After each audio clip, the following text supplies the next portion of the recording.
Hey, what's up, guys? How you doing? Welcome to Liberty Report with Adam Maxwell from Liberty Rising and Professor Red Pill from Straight Talk Podcast. We're going to be doing this as a weekly report for you guys on the economic situation as we are headed into collapse 2025. So today we're going to be talking about jobs, and more jobs. We got a recent article that came up in March, jobs report from the Trump administration. And as I said before, the clowns change, but the circus continues. So if you want to add anything, Adam, I'll go right into that article. Sure. Well, the job market is a lie, right? It's not broken. It's not dysfunctional. It's a lie. This is what we're going to be diving into: fake postings, AI, scams, resume farming, ghost companies, ghost positions. We're going to be talking about how the entire system is rigged and how you can navigate it effectively and authentically. Right on.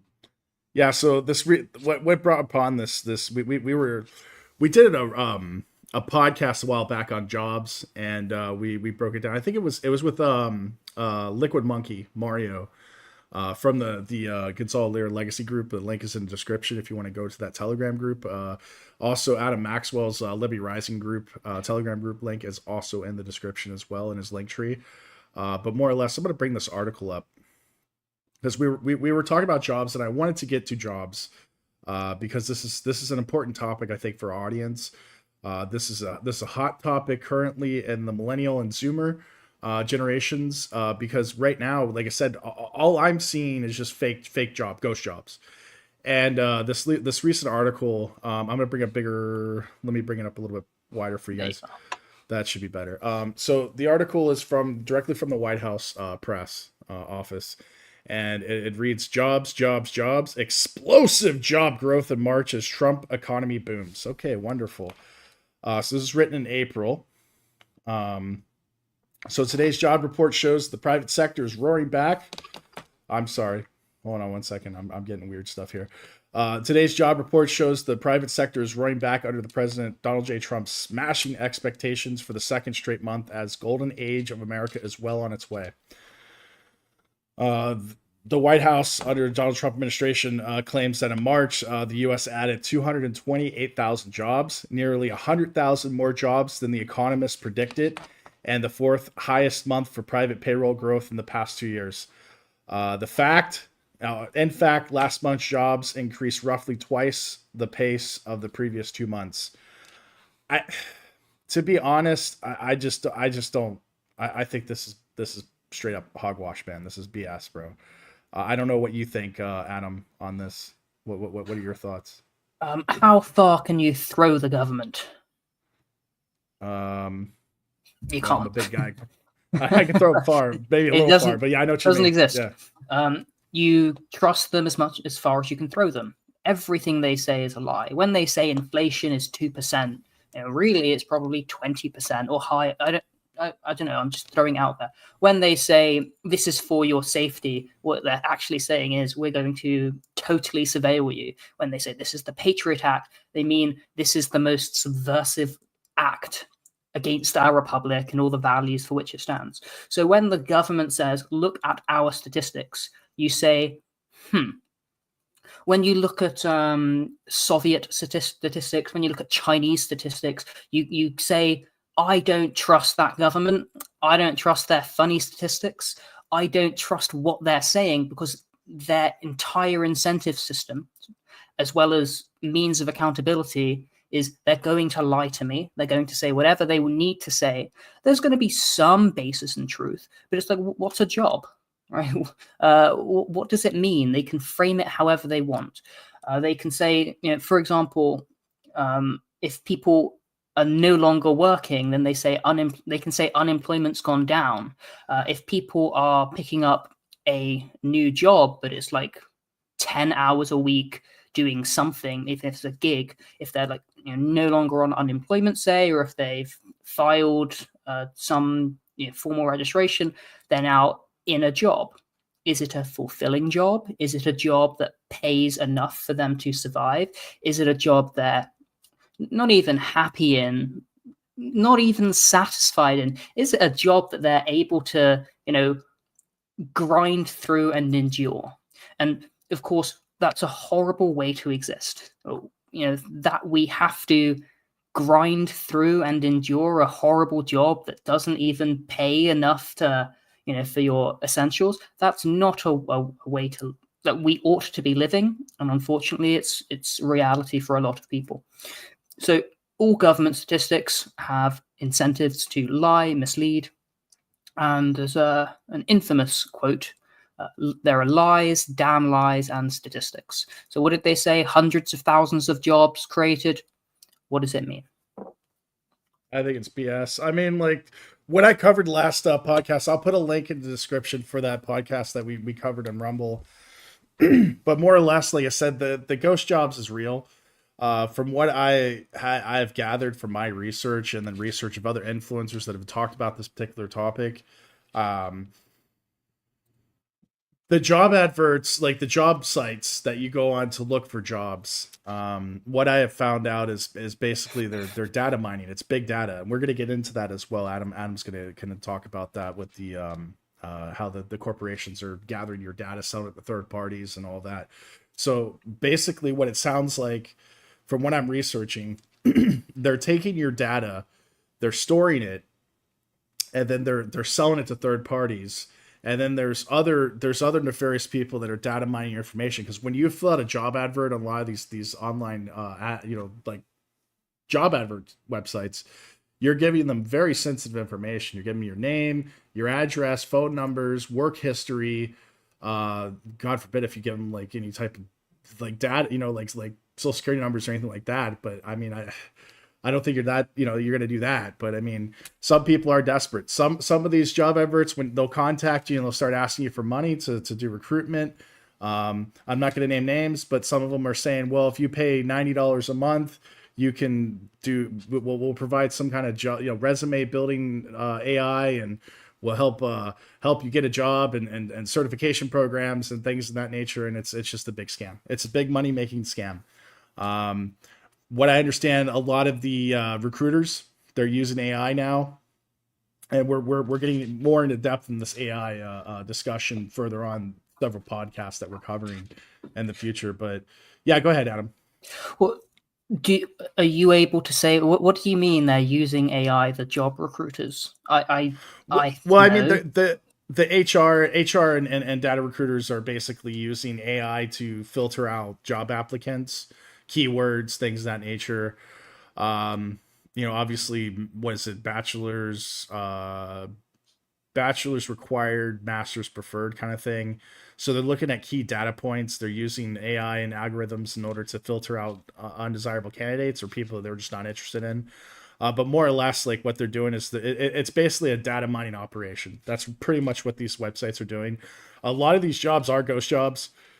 It's what it seems like. Allegedly, these are ghost jobs. But the research that I've done, I've actually contacted some of these jobs that are posted, and they're like, yeah, we don't have any job advertised for that. We're not hiring for that position. I'm like, okay, so you've got the job is there. There's like 4 different jobs listed for your company, and I am qualified for this job. I'm trying to get a hold of you in order to get an interview, because I call directly. I'll call directly to an employer, and I'll be like, hey, I just sent you my CV through such and such job advert site, or professional networking site. I don't want to name names. And they're like, yeah, we don't know about any job advert there. We're not actively looking for anybody. And a lot of times when I apply to also, I do get replies that, yeah, sorry, you're just not a fit for what we're looking for. A lot of people don't even get that. But go ahead. So there's a legitimate reason that some companies do this. For example, let's say you've got 3 workers in whatever vertical. You keep a job posting on the market so that in the event that you need to get rid of an employee or they leave, or someone that's just amazing comes along, you want to have a job posting up that allows maybe the right people to come through. But perhaps it's something that the corporation or company is not really looking to hire for right now, but they have a job advert up. So that's one reason they do it. Now, not only do they, is there that reason, they also get the data. They also, keep an ear open to the market. The HR or hiring manager is kept busy. And again, the important thing to recognize with the modern job market is that 9 times out of 10, probably even less frequently, no one is looking at your resume. It's just there's keywords, AI. Yeah, it's AI. Yeah. And this isn't like new. And with ChatGPT, they've had these like artificial intelligent just algorithms for years. It's just a filter. Although it's now gotten even better with GPTs.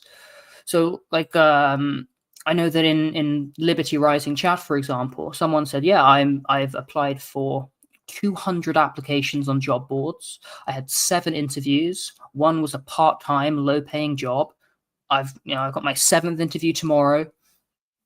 I'm still looking for a better job. I got my previous employer were bad, and parted ways, and so it's brutal." And it's brutal in part because there's a lot of saturation. A lot of people have really crappy jobs that they're not happy with. Again, you can have a job that you're very happy with, and that is amazing.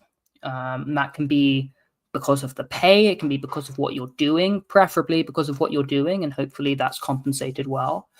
And then you can have a job that you're satisfied in. You enjoy it. It's not so bad. It's stressful. It doesn't pay as much as you'd like. Or however, right? You've got a job that you delight in, a job that you're satisfied in, and then you've got other jobs. And most jobs are pretty bad, we'll say. Yeah, I mean, it is what it is. I mean, this has been going on since the .com bust. Like the jobs have been getting worse and worse. And what I've realized in my industry in particular, one second, in my industry in particular, the salaries have been cut in half basically, and there's less and less jobs. We've got a couple of questions here. I just want to post them. They're kind of comedy though. Or comedic. So we got DC24 says, "Adam, you look like you just woke up." And then Deej says, "I did just wake up." This is Aquila from the Liberty Rising group, right on. California based. Yeah, because they're it's early morning there in America right now. We're like I said, we're being viewed from Caucasus, Europe, United States and Canada is where most of our base is. But more importantly, like I said, the job situation is, I think that people should focus on entrepreneurship. I think that's the solution. I think that you should look at what job skills you have. And remember, it's service-based economies. A lot of these Western economies, it's all service-based. So you've got to figure out what type of job skill do you have. You got to use your mind. So you paid for this education. Like I my education is in English, history, law, and education. I work in the education industry. I have a private business that I run. I do private lessons and tutoring. I write books right now. I'm doing podcasting, obviously, and then I teach at university. So I mean, like, I'm doing a lot of different gig economy. We're gonna get into this gig economy here in a second. I'm gonna segue into it, but that's the way to survive. I mean, take some part-time job, take whatever job you can find. Get some experience, have a steady paycheck coming in. If you get benefits as well, medical benefits would be great, ideal. But try to do some side hustles, and something that you're interested in, something that's a hobby. I mean, I've seen people on YouTube that are selling, like, they're buying like surplus stuff, like they're buying like watches and stuff. I just saw a podcast today, or a video today, where a guy in Canada is basically buying watches by the bulk. He goes to the flea market, he sells them. He has a YouTube channel, so he's got obviously multiple streams of income. So he's selling these secondhand watches on Etsy, eBay. Then he's going to the flea market. He's selling them on the flea market, and then he's also got a YouTube channel where he's talking about what he's doing. So that's like 4 different streams of income That's 4 streams of income, and it's entrepreneurship, man. It's the gig economy. That's where it's headed now for the Zoomers and millennial generation. Don't expect like like your boomer parents or your boomer grandparents or X-gen parents or X-gen brothers and sisters and cousins, where they would just get a degree, they would go and they'd take a job, and they hopefully would pay a living wage. We're done with that. That's not a reality anymore. It's all retail and service based. And going back to the article, I'll bring it back up real quick as we get into the gig economy here. So they gave a report highlight the resilient labor market as companies aggressively onshore jobs. So we talked about tariffs the last two Liberty reports. Basically, private employment grew by 209,000 jobs, well above the pre-election 12-month average of 124 jobs. Woohoo! So these jobs predominantly were 23,000 in retail trade. Okay, so retail trade is like what, like Trader Joe's, Walmart, Amazon, working in warehouses for like minimum wage and stuff like that. 22,000 in transportation and warehousing. Yeah, that's Amazon warehousing. You're getting paid like $15 an hour, no bathroom breaks, back-breaking work. No medical benefits. If you take a day off, you're fired the next day. And then 13,000 jobs in construction. I wonder what those jobs are. And I wonder what they pay, who you're competing with on that one. It's Construction's still a good industry. It was. Not anymore. Maybe it's different now. Maybe if you're a tradesman, you're a union representative, but they Trump is busting up the unions. So it is what it is. We got some more comments here if I'm going to go and read them off real quick. So from Deej again, my buddy is a reseller. He goes to thrift stores, finds vintage stuff, resells it on various platforms. It's surprising how much he makes from doing that. Yeah. This is like gig economy. This is what people were doing on Amazon and eBay like 10 years ago.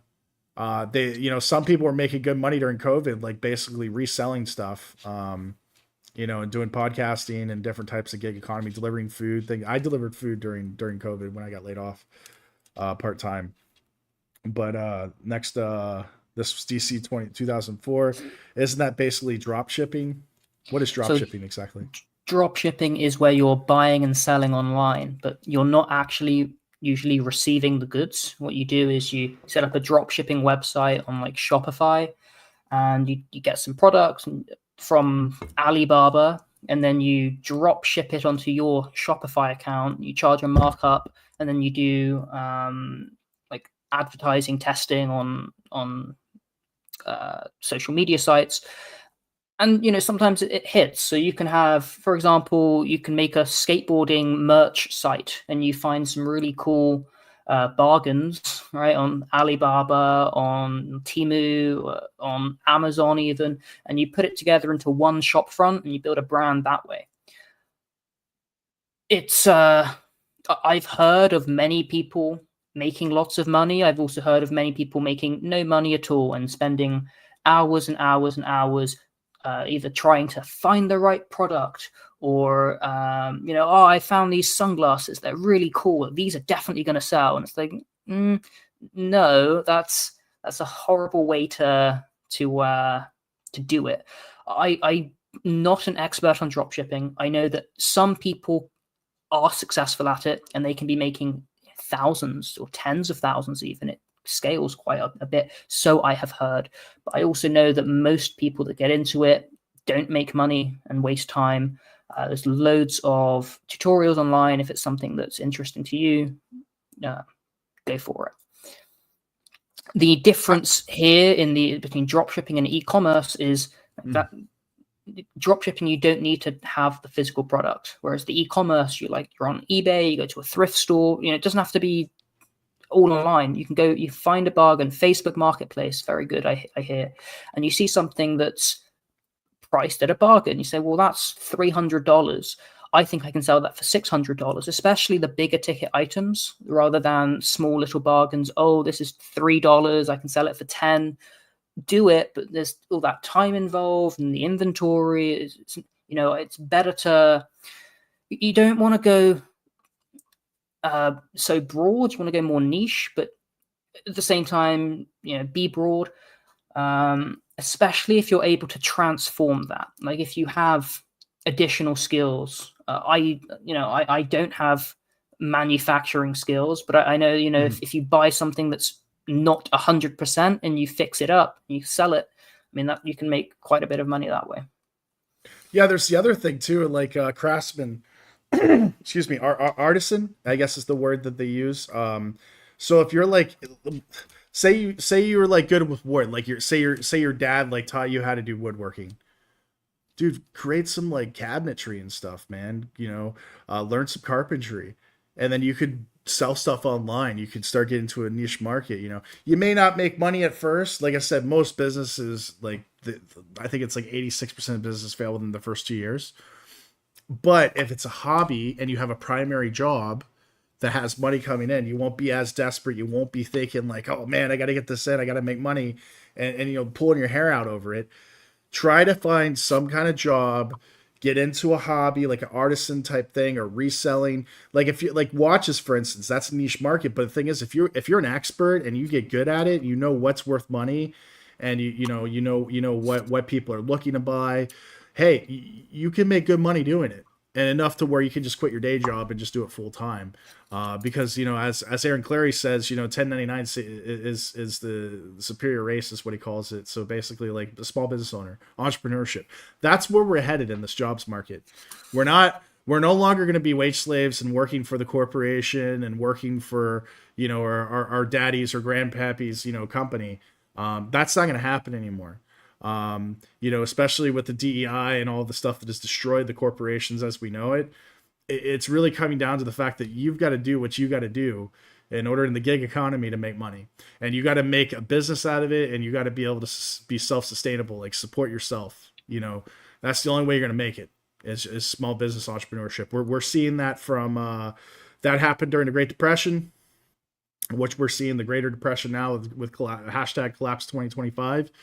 And this is how you're going to survive it. You're going to survive it through small business, artisan, skilled work, things that you can do through to barter, things that you can do in order to like start a small business and support yourself, because there are not going to be any jobs, guys. There's no jobs being created. These numbers that the Trump administration that we went over in the beginning of the podcast is complete and total bullshit. It The doesn't exist. jobs are fake. The job market's a Yeah, lie. yeah, it's fake and gay. Yep. So you're talking about artisan trading. Well, there's trading barter, but there's trades like learn to be a plumber, electrician, mechanic, upholstery, Carpenter. Yeah, carpenter. any of that.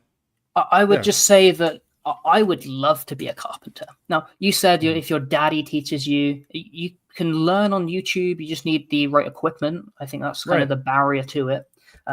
Like to me, that seems very fulfilling. And then the other thing we were talking about is that you don't just want one job, you want several paths. So I've Mhm. seen lots of people doing carpentry have been very successful at just filming it and putting it on YouTube.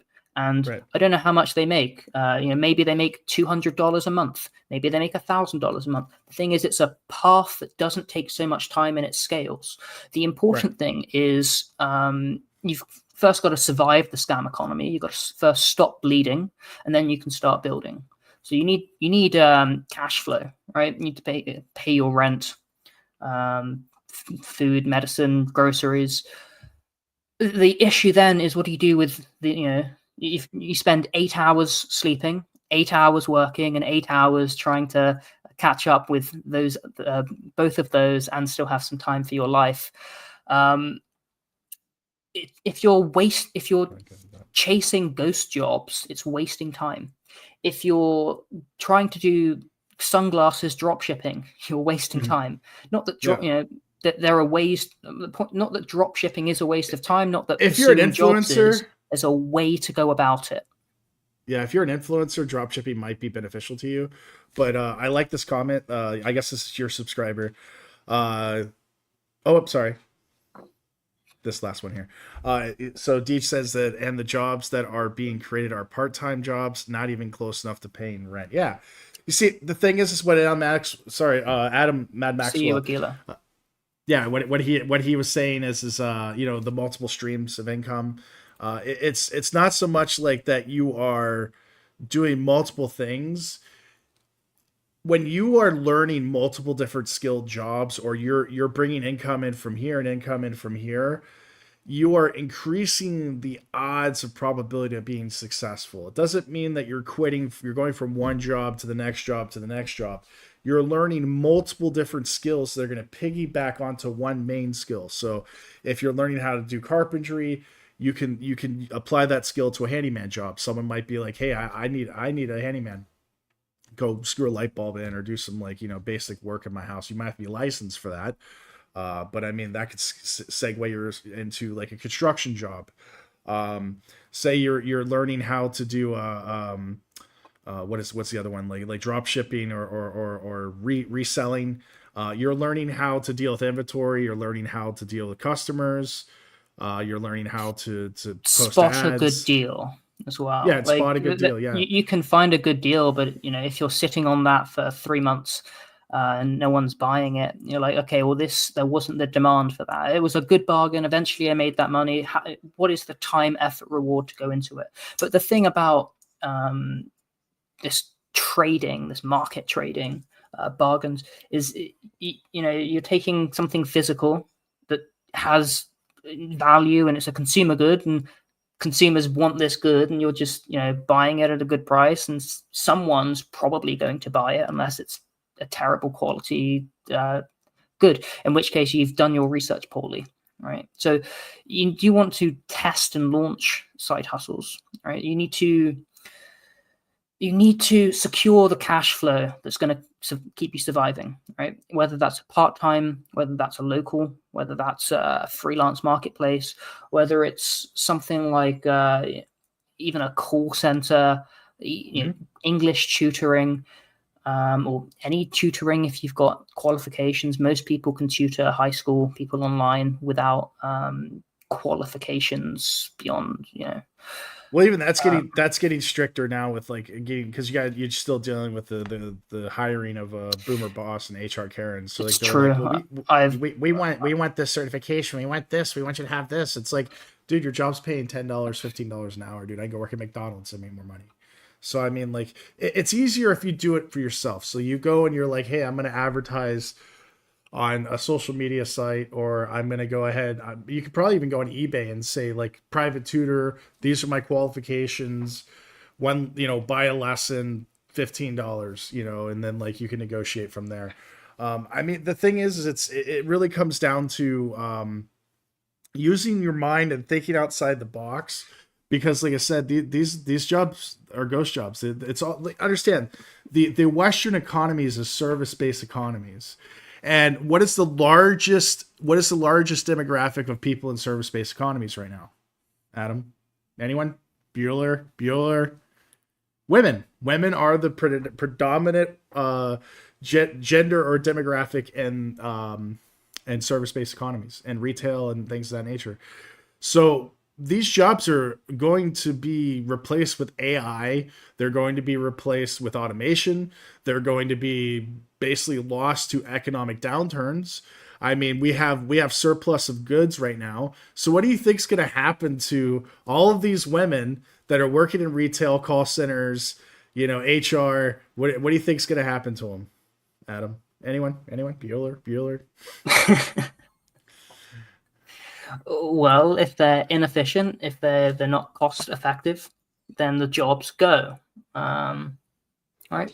If you're able to automate them, if you're able to combine them, synthesize them, the jobs continue to go. Now, for some people, this is great. They have new responsibilities. If you can leverage AI, do it. It's fantastic. I mean, I use it all the time for lots of things. For example, I know I haven't done this. And I think I did post something on Fiverr, and I didn't get any traffic to it. I didn't push it, but I didn't get any traffic to it. So I know it's difficult, but you can use you can use AI to make the job posting ads. If you're doing like copywriting, if you're doing even like logo design now, loads of things. If you sit down and work through it, you can leverage AI to to increase your value. So Mm-hmm. in traditional jobs, if jobs are in traditional services, if jobs are destroyed through AI, you're going to have some people that are going to be become more valuable through how they are now supervising, managing, exploiting, using the AI instead of the human people that would otherwise be servicing that. So AI doesn't destroy jobs so much as it displaces them. And then, I'm not saying I'm sorry to cut you off, but I'm not saying the AI is going to replace jobs. It's just going to replace women in the workforce. Because displacing jobs, right. yeah. Because who is the predominant user of AI right now? What a demographic is using AI right now? Like Mostly actively men, using? I'd say, especially men more into computers. Not loads of people use it. Most people I Mm-hmm. speak to under 35, even 40, Mm-hmm. 40 use AI sorry, not most people I meet, but most people Mm-hmm. like engaged that I speak to about this, they have some at least passing familiarity. There are hundreds of millions of people that have never even logged on, don't know anything about it. Especially But older people.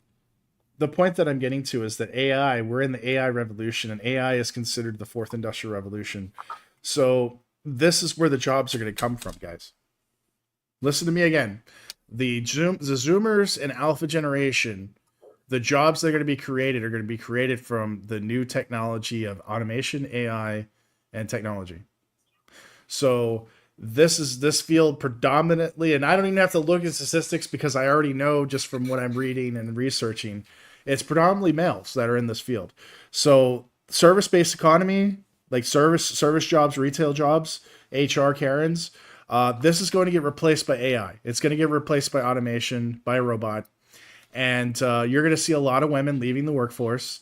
And like I said, they're going to be demanding, we need AI experience, and you're going to see this. This stuff's going to go away the dodo, but when the boomers get out of the workforce, but more or less, like you're going to see AI experience required. And what I think is funny is sometimes when you do see adverts that because AI is like what, a couple of years old, maybe 3 or 4 years old, they've been utilizing it. 3 years. A lot of the job adverts are going to start saying like 10 years of experience in AI, which it's only at 3. You know what I mean? Like you will see that BS, but don't worry about that. That's just a fallacy. The main thing is that most likely the person that's going to be interviewing for that job is probably not going to know anything about AI. And you're going to be telling them more about it than they will. And that's the reason why they're trying to hire you, is because they want the information that you are utilizing, that you know. The great thing about AI is the more you use it, the more adept you become, because you become frustrated It's a with it. tool. It's a tool. It's a tool. It's a tool like a Yeah. calculator. And Right. like mathematics. I don't know how to program. If I wanted to, I could do it. I could just spend my time focusing on that, and through AI, I could learn just like that. If I wanted to become a woodworker, I would have to buy the tools physically, but I could use ChatGPT to literally guide me and help me out, and I could get the camera up and say, hey, I've got this piece of wood, how do I make it a stool? Now I can watch YouTube videos, I can read articles, I can do that. The great thing about AI is you're able to really Yeah, it navigates everything. tailor it. Yeah. And make highly specific requests. So the great thing about AI is the more you use it, the more skilled you become, the more adept you become, the better ways you're able to talk to it and talk about it and recognize how to exploit the value. I was going to say that someone said to me, don't you think it's bad that this person, they went to a university and they studied graphic, or a college, and they studied graphic design, and now ChatGPT has its image generation kit. Don't you think that's so terrible? And I said, no, because I can only do so much with the image generation. They can do a lot more. But if they're not leveraging AI, then they're falling behind. They're not as valuable, maybe even less valuable than me, because I can print things out one after the other. They have to build it. It's going to be much more conscious, deliberate. It's more, there's higher deliberation there, because AI is still stupid. but it keeps getting Well, smarter. it's at its infancy stage right now, and that's the thing.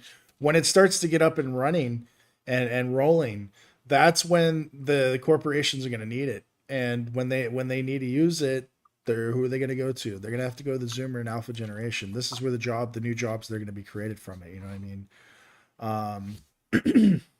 Yeah. So that being said, so how is AI being used to scrap data and mislead applicants? That's the question now that we're in the AI topic.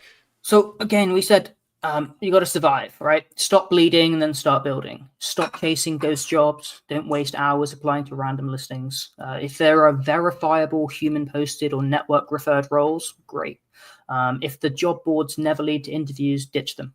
Right? You need to secure cash flow by any means, part-time, local, freelance, and then again, it's all about entrepreneurship. How did you call it? Small, like sovereign It, side hustles. What did oh, no, you? no, it's side hustles, entrepreneurship, or solo Small, practitioners. Yeah, small businesses yeah, like test them, launch them, start building sovereign work.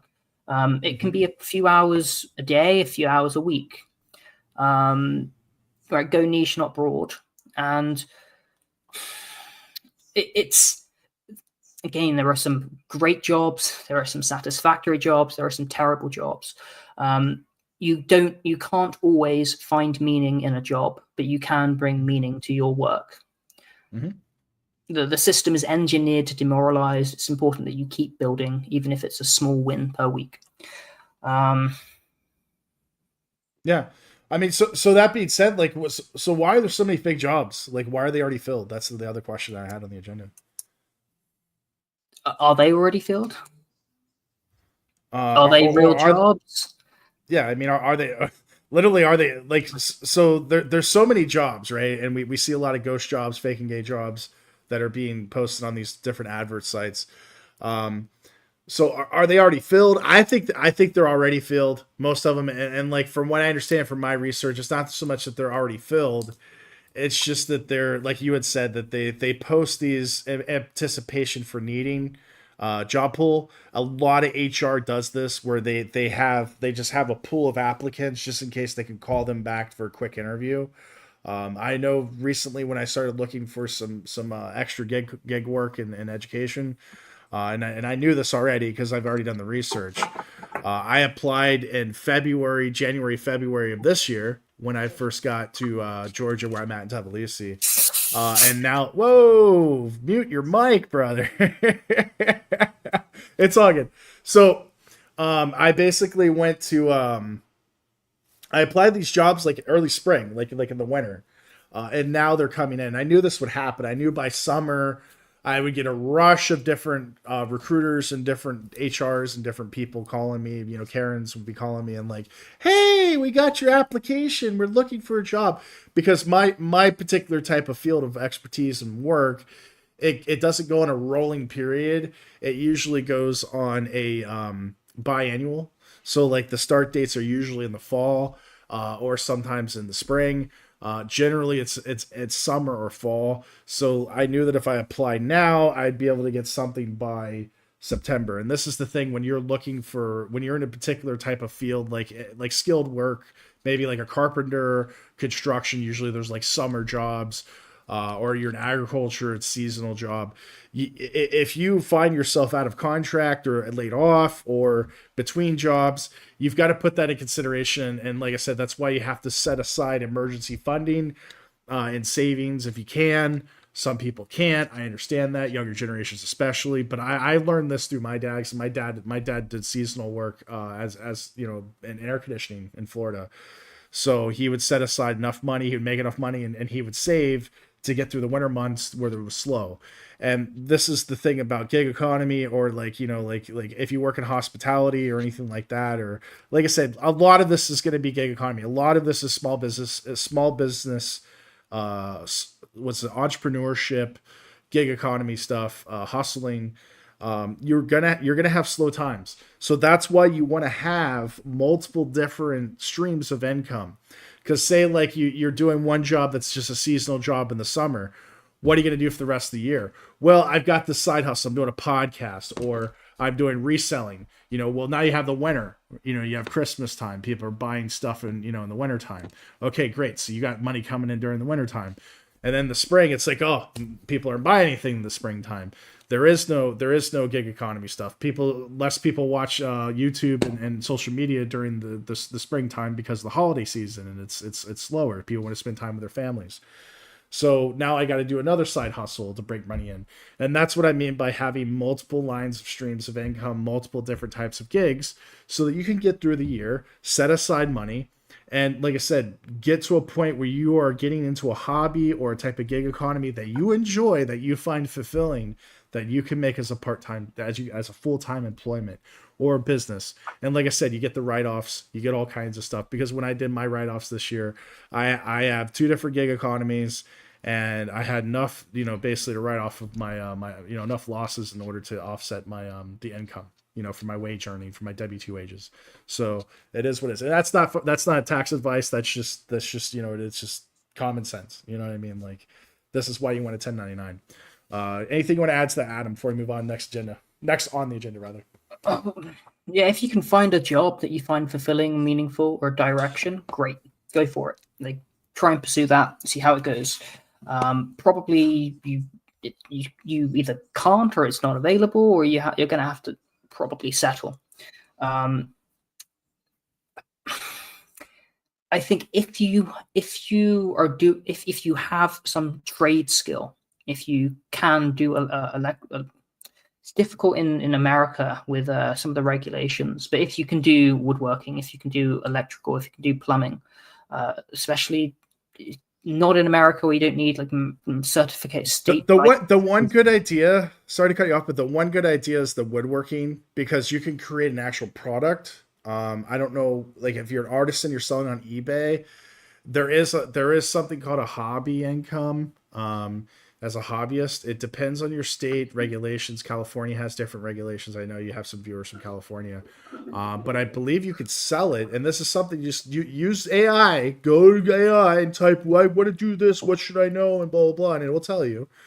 If not, consult with a tax attorney, consult with a lawyer, blah blah, and your local government.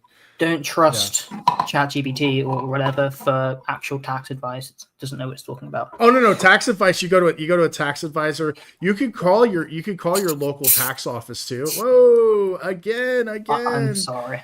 It's all good. You could go to call your local tax office, because sometimes, like, if you're selling stuff locally, your state will request you to pay sales tax in America, depending on the state, depending on the county. And also there's federal stuff as well. I'm not giving tax advice. I'm just giving you guys just basic information as an entrepreneur for gig economy stuff.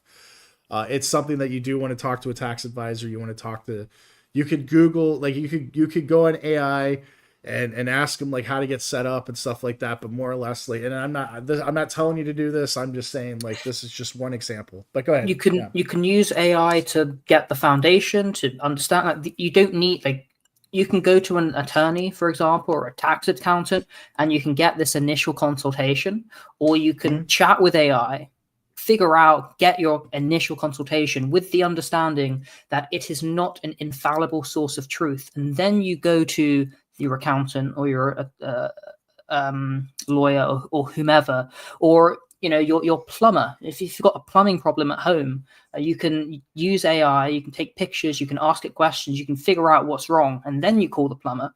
And the plumber, whomever the professional is, they're going to be more correct. Like I had this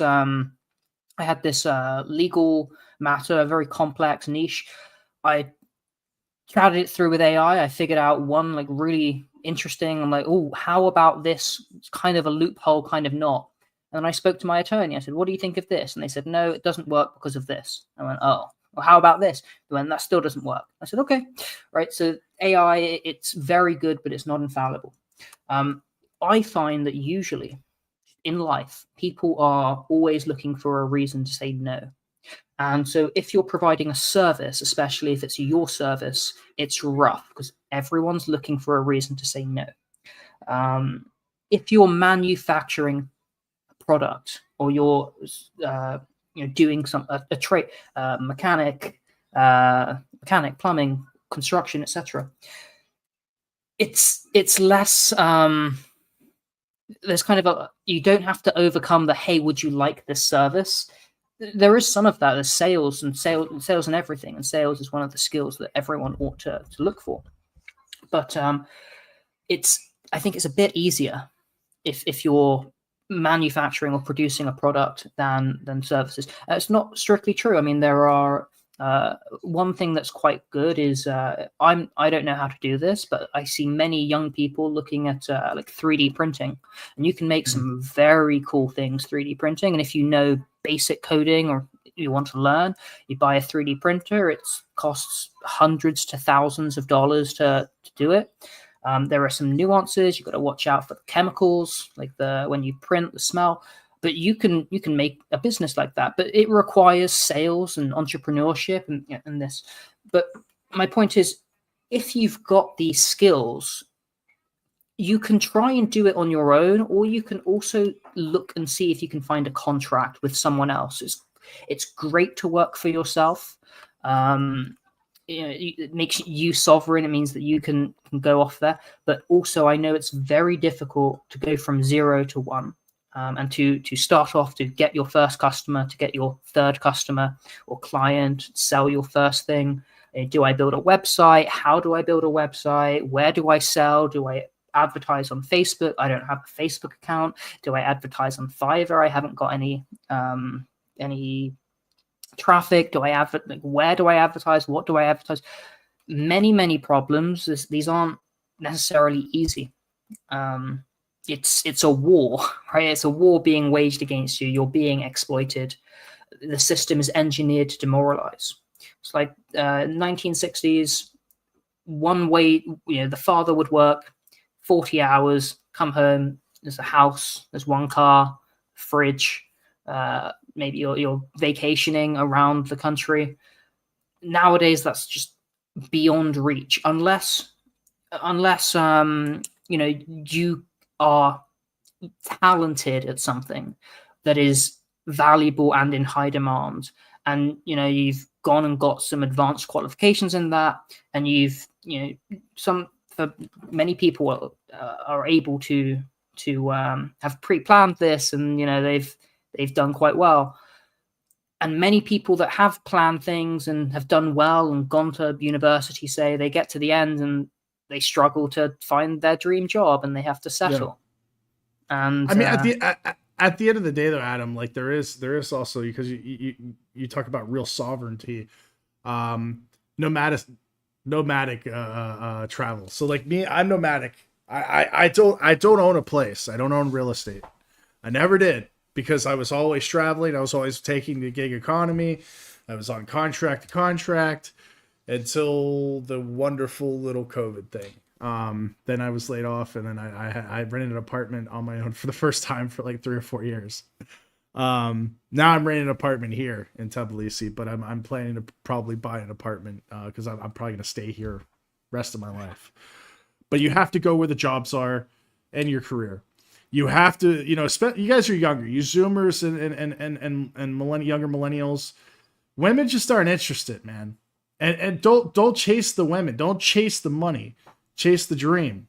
And what I mean by chase the dream is, you want to be a botanist, you want to be, an astrophysicist, you want to, whatever you want to do, whatever your skill is. You got to go and look, where is this needed in the world? Who needs this? Am I willing to take this salary? There's lots of different jobs. There's different types of places that will provide you housing.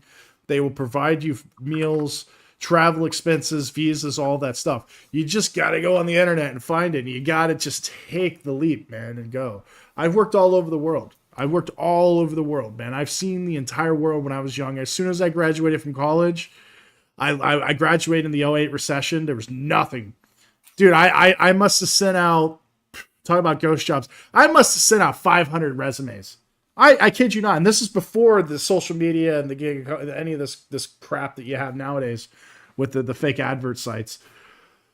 I even went manually and talked to people. I was on the phone call. I was calling friends. I was networking. I was going to university and like saying, "Hey, can you help me get something?" Nothing. It was bad. It was really bad. We're gonna see that again. We're actually in that right now because we're in collapse. Hashtag collapse 2025. We're actually in the collapse right now. So a lot of you guys that are watching this right now are probably already seeing that. There are jobs, but you gotta figure out. You gotta think outside the box. You gotta be like, okay. I'll just give you a couple examples. There's like we were talking about in the Consolidator Legacy group, a cruise chef, go work on a cruise line as a chef or a help, like a helper. Go work. You go work at the oil fields as a roughneck. When I was at university, I met this one guy who was like, "Yeah, I've been working on ships, like industrial ships, for 3 years, and then I went to uni after." So what? So yeah, it pays well. Like I was living at sea just for however long he wanted. It very interesting. And what he did is he lived on a ship doing his industrial ship work until he saved enough money and then went to university and decided to go down a different path. So I really enjoyed my life on the high seas. I wouldn't do it again, and I wouldn't change it for anything. So wow, very cool. Yeah, I mean that's the thing. Like I said, don't be afraid to go travel and go do, just take the leap of faith, man. Just go out and you can do your research. I'm sure, like I said, if you have any questions, go to Gazal Legacy Group, just talk to me, ask me, I'll let you know, man. I'm not gonna charge you anything. I'm here for you guys. I think we had one more thing on the agenda. How can you break free from the wage trap and build real sovereignty? We've covered that pretty much, I think. Philosophy behind it, the stoicism, red pill leadership style. The red pill leadership style is definitely it's stoicism at its finest, and authentic leadership. So, like I said, the 3 pillars that I talk about being authentic, self-aware, and consistent. That's the thing. You start a business. You're like, hey, I'm done looking for jobs. I'll take some job at McDonald's. I'll go deliver food for DoorDash or do some Uber and Lyft. You stick to something, you think outside the box, like, man, I think I could do this particular type of job. You learn everything you can about it. You be on it, you be self-aware and know what your limitations are, know what you need to learn. You need some certifications, go get the certifications. Find a way to get the money, get that certification. Be consistent. And what I mean by be consistent is as soon as you wake up in the morning, if you have 5 hours, dedicate 5 hours to that. You may not make money at the beginning. You may be doing it for free almost. But if you put enough hours into it and you learn as much as you can, you eventually will be successful in doing that. I'm just letting you know right now. I've done it many, many, many times. Many times. And I'm telling you this is as an older millennial. Anything that I put my mind to and I mastered and I did well, I was very successful in it. Very successful. In education right now, I could go right now. I came here, I got 2 clients with like $1. I paid $1.50 for advertising, and I got 2 clients. How 2 did you paid advertise? Clients. Here we go through like Facebook and WhatsApp. I paid $1.50. I did an ad campaign for 1 day. I got a reach of like 3,000 people. I got 2 clients, and I'm like I said, that's just 2 clients. And then through those clients, I take care of them. I with all my experience, I got 15, 20 years in education. They're going to give me word of mouth to other clients. They're going to bring more clients in. Marketing at first to get yourself out there, get some clients in, your artisan or your skill or whatever service you're providing. Do a very good job. Be personable. Even if you're not making a lot of money at the beginning, they're going to get you clients. They're happy. They're going to tell their friends. They're going to tell their friends. It's a little bit different in different countries and different regions. Here, it's more word of mouth. But if you do a good job, people will spread the good news. I'm just letting you know. And you eventually build a client list, and then, hey, you can quit your day job and do it full time. Same thing with social media. It's the same thing. If you want to do this, you want to do what I'm doing right now, what Matt Adams doing right now. I've been doing this 2 years, man. I don't know how if you guys if it looks professional enough, but like I said, it's more of an artisan thing right now. I'm like, this is catered towards you guys, and this is like, it is what it is. But yeah, I don't know. I think I'm done with that. Anything else you want to add, Adam? We're getting close to an hour, and I want to let you guys go on this Yeah, podcast. I just want to I want to acknowledge it is very difficult to build your own business from scratch, especially online, especially without leverage, capital, or an audience. The most viable path for most people is not to become a brand, a creator, or a startup founder. I think it's to become a skilled contractor, someone who can sell their labor and expertise in a way that preserves autonomy and avoids W-2 US tax form slavery. I think, if you can get remote employment, and if that's something you want, if it's something fulfilling, great. If you need to go to an office, if you need to have coworkers, if you need to go do something physical, go do something physical. You need to pick something that you enjoy. Right? Pick a real skill, whether it's design, editing, writing code, admin, social marketing, programming, manufacturing, a specific path. Pick a real skill, something that's interesting to you, something that hopefully you find some meaning in, especially if it doesn't, if you can learn it within 6 months or so. Learn to deliver, sell your labor, and if you can do freelance contracting, I think that's probably the best thing to do. You don't need a huge audience. You just need a few good clients. You don't need to leverage personality, just skill. Stack clients, build your expertise, raise your rates, go from there. The important thing that we've consistently mentioned is that everything's not going to work out, which is why you want to focus on what you need to focus on and try out things, try and test and stress test. And that's how you're going to, and maybe, if something starts working, then you can focus on that. The important thing is there's a lot of things you can do. There's a lot of things you're going to waste your time doing. Don't, do them. And if they don't work, either move on or change things. Yeah, definitely Sigma mindset. If it's not working out, don't feel bad to cut loose and move on, go on to the next thing. Wow, and it's gain yeah, go ahead. value from that. Like a lot of people saying, oh, I spent 3 weeks doing this, it didn't work out, and they feel deflated. The Sigma mindset thing to do is, you have gained some experience. You have gained, like, where, Marcus Aurelius Stoicism. What have I gained from this experience? I may be in pain. How do I perceive that pain? And you can transform that. Transform anything into most things into a positive experience, even if it doesn't work out exactly as you wanted it to. Yeah, exactly. You always learn something new every day. The Stoics, like I said, they it was quiet confidence, but the main thing is like I said, you want to learn something new every day. I try to learn something new. I know we had Raymond on here before, and Raymond was like he wants to be a what is it, a producer, not a consumer, something like that.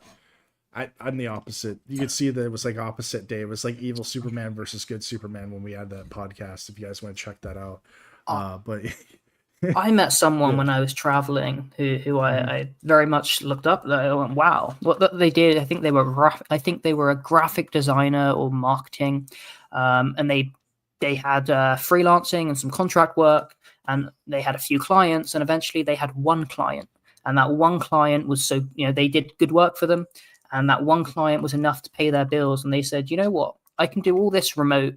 I'm getting paid a good wage, whether you have one client or five. If you have that clientele, you have that business.